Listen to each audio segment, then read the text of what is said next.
अगर बहुत गौर से देखा जाए तो जब तुम दूसरे को दुख देना चाहते हो तब तुमने अपने को दुख देना शुरू कर ही दिया। तुम दुखी होने शुरू हो ही गए। तुम क्रोधित हो, किसी पर क्रोध करके उसे नष्ट करना चाहते हो। उसे तुम करोगे या नहीं ये दूसरी बात है, लेकिन तुमने अपने को नष्ट करना शुरू कर दिया। बुद्ध कहते थे क्रोध से बड़ी कोई मूढ़ता नहीं। दूसरे के कसूर के लिए तुम अपने को दंड देते हो। एक आदमी ने तुम्हें गाली थी, कसूर उसका होगा। अब क्रोधित तुम हो रहे हो, दंड तुम अपने को दे रहे हो, कसूर उसका था। इससे ज्यादा मूढ़ता और क्या हो सकती। उसने गाली दी, उसकी समस्या है, तुम क्यों बीच में आते हो। तुम गाली मत लो, लेने पर निर्भर है, लेना आवश्यक नहीं। आप मुझे गाली दे सकते हैं लेकिन लेने पर थोड़ी मजबूर कर सकते। देना आपके बस में, लेना मेरे बस में। उस मालकियत को मुझसे कोई कभी नहीं छीन सकता। मैं कह सकता हूं कि नहीं लेता, फिर तुम क्या करोगे। तुम्हारी गाली तुम्ही पर लौट जाएगी। तुमने गाली देने के लिए जो तैयारी में दुख भोगा वो भोगा, अब गाली लौटेगी तब तुम जो दुख भोगोगे वो भोगोगे।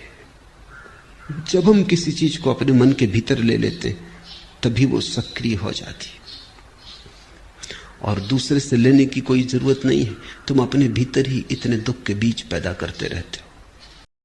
महाराज जी आपके चरणों में कोटि कोटि। महाराज जी मैं आपकी शिक्षाओं का पालन कर रहा हूं और नाम जप भी कर रहा हूं महाराज जी, फिर भी महाराज जी अंदर जो विकार हैं महाराज जी, कभी कभी शंका होती है कि नाम जप सही तो चल रहा है महाराज जी। देखो विकार आज के नहीं हैं, विकार आज के नहीं हैं, अनंत जन्मों के हैं। हम कई बार एकांतिक में बताया है कि जैसे मैसेज डिलीट करना हो तो सामने मैसेज आता है ना, तो अब एक काम का मैसेज आया, डिलीट हुआ, फिर उसी काम के करोड़ों मैसेज सेम टू सेम है, तो हमको भ्रम हो जाता है कि डिलीट होता है कि नहीं होता।